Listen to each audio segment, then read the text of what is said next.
Hey friends, we are back again with TL382. We already have released the video of TL382 few weeks back. Now today we are explaining about the coupler which has come as a brand new attachment for this product. It already had a 4-pin male coupler, and now we have made this female coupler also, and this is also available with TL382.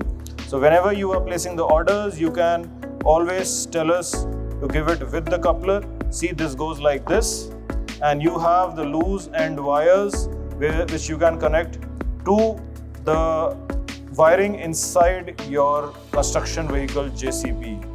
So this is TL382, and this is the coupler of the connector of TL382. Ciao.